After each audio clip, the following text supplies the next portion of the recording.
Bienvenue dans le calendrier de l'Avent, 24 jours pour passer à l'action avec la Bhagavad Gita et nous en sommes au jour 6. Mais qui maîtrise par la pensée ses sens et se met tout entier dans l'action, c'est lui le seul à ne pas être attaché.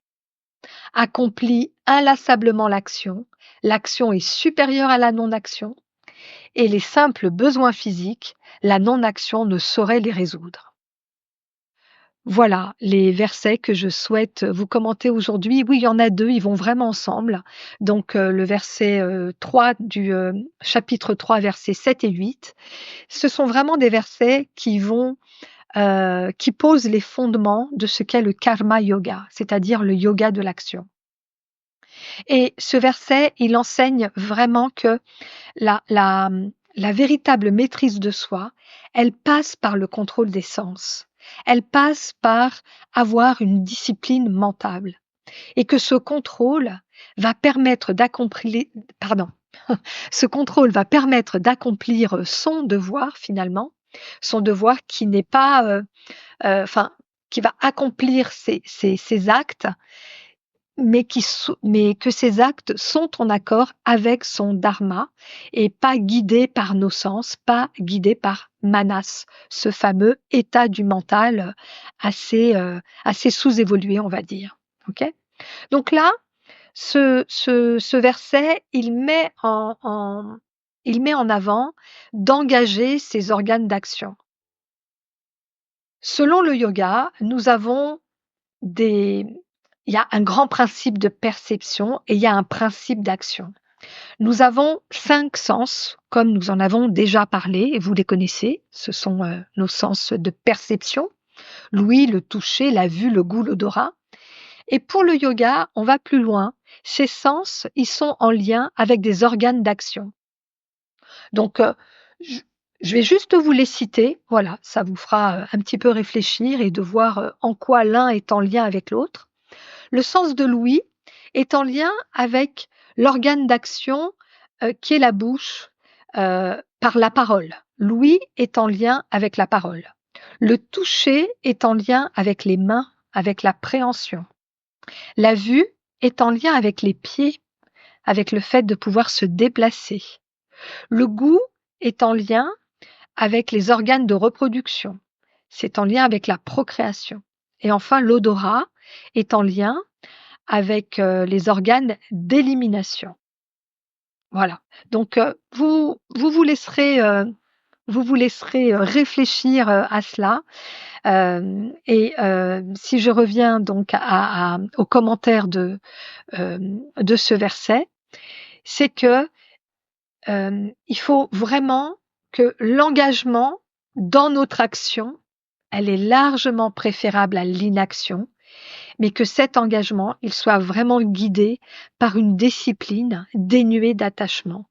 Donc, d'avoir conscience de ces organes d'action, de ces organes de perception, mais d'aller au-delà de ces organes, d'agir vraiment pour notre bien, pour le bien de l'autre.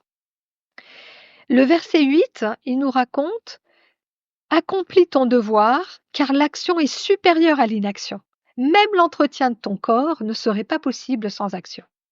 C'est-à-dire que là, la Gita, elle rejette vraiment l'inaction en disant que l'action, elle est non seulement inévitable, mais que c'est aussi une voie nécessaire pour notre évolution spirituelle, à condition bien sûr que cette action, elle soit alignée, encore une fois, avec notre dharma et qu'elle soit faite sans attachement. Ok.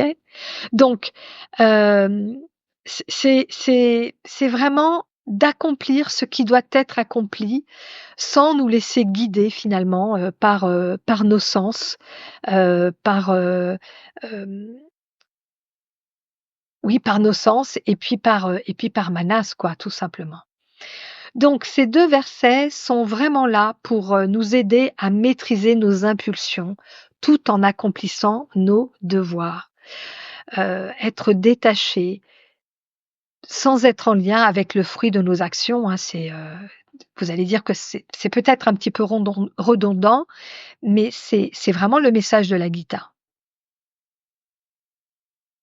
pour terminer, ce petit épisode, j'aimerais conclure avec, puisque je vous parle du yoga de l'action, le karma yoga, comment est-ce qu'on peut définir, hein, le yoga de l'action, qui est vraiment au cœur de la pensée indienne.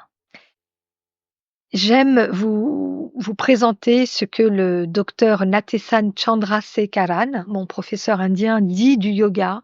Lui, il dit que le yoga, c'est une action parfaite, incessante et intense. Une action parfaite, incessante et intense. Ça donne à réfléchir, hein. Rodolphe Millat, lui, il dit que c'est une habile gestion de l'existence dans toutes nos actions. Une habile gestion de l'existence dans toutes nos actions. Vraiment, j'adore. Donc, vous voyez bien que le yoga, ça va au-delà de ce qui se passe sur notre tapis. Le yoga de l'action, c'est vraiment comment nous vivons notre quotidien au jour le jour, quelles actions nous mettons en place.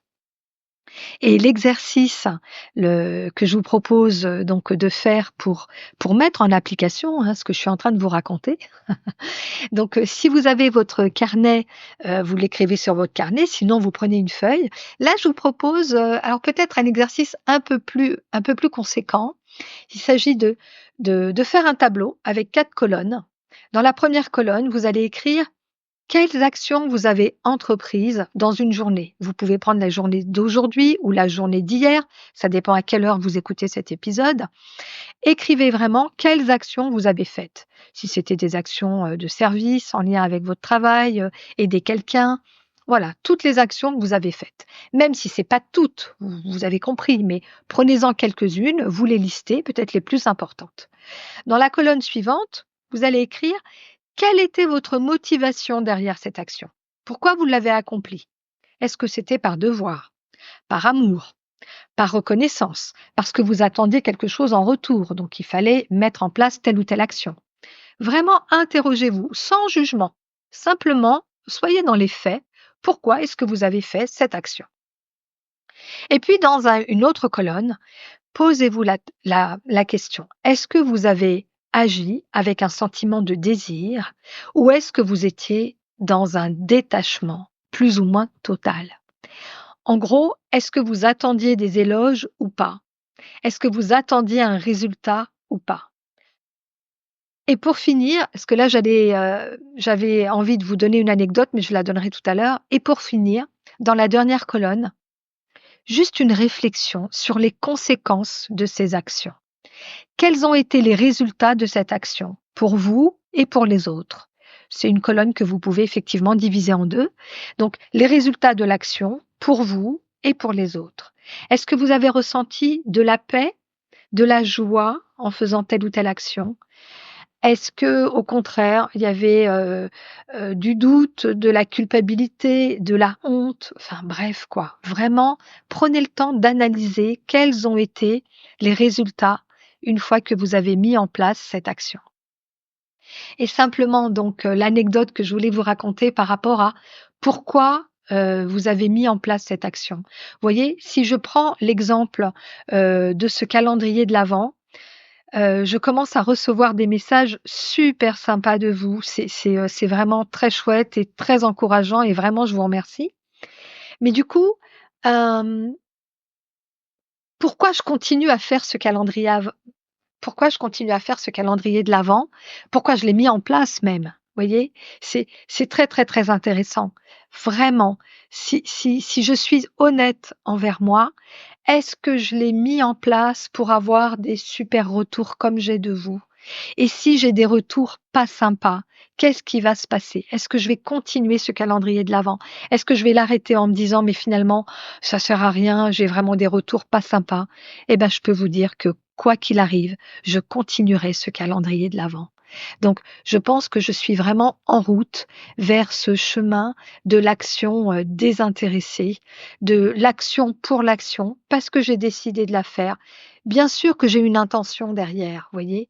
Mais même si le résultat n'est pas là, même si le résultat escompté n'est pas là, puisque c'est de me faire connaître, je vous l'ai dit, de me rendre un peu plus visible, ben, j'ai envie de vous dire que en mettant en place cette action, je vous assure que je prends beaucoup de plaisir à le faire et j'espère que en écoutant, ces messages, ça va vous donner envie de continuer à mettre en place ce que vous devez mettre en place et peu importe le résultat. Voilà pour aujourd'hui. Bye bye.